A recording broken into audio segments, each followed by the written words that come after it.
السلام علیکم ورحمۃ اللہ وبرکاتہ۔ ایک نئے سبق کے ساتھ آپ کی خدمت میں حاضر ہیں۔ آج کا جو ہمارا سبق ہے الف مدہ، واو مدہ اور یا مدہ کے بارے میں۔ جو لفظ ہے لفظ را اور لفظ زا، ان دونوں حروف کو تینوں حرکتوں کے ساتھ آپ کی خدمت میں پیش کی جائے گی۔ چلتے ہیں سبق کی طرف۔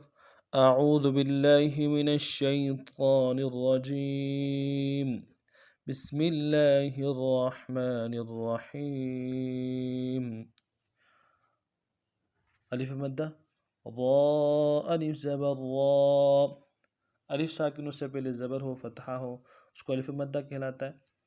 الف مدہ کو ایک الف کی مقدار میں کھینچنا ہے اور لفظ را کو موٹا پڑھنا ہے۔ را موٹا پڑھنا ہے۔ اس را کو دو حالتوں میں موٹا پڑھیں گے، زبر آئے اور پیش آئے را کے اوپر موٹا پڑھیں گے۔ زیر آئے یا تنوین دو زیر کی شکل میں آئے، اس صورت میں باریک پڑھیں گے تو موٹا پڑھیں گے۔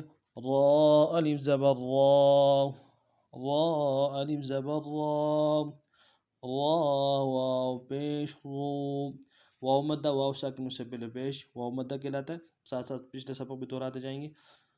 واو مدہ کہلاتا ہے، اس کو ایک الف مدار کھینچنا ہے، را کو پر پڑھنا ہے۔ را واو پیش رو، رو، را واو پیش رو، را یا زیر ری۔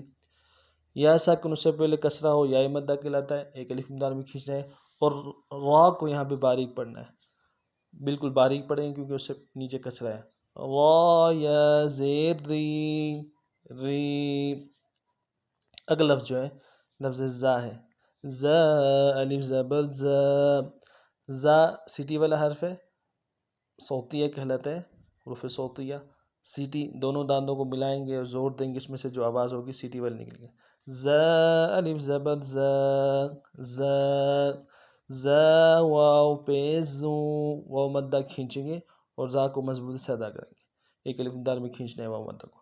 زا واو پیش زو، زو، زا یا زیر زی، یا مدہ ہے، ایک الف مقدار میں کھینچیں گے اور زا حرف صوتیہ میں سے سیٹی کی آواز نکلے گی۔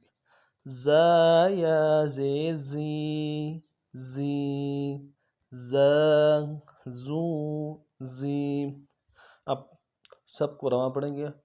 را، رو، ری، زا، زو، زی۔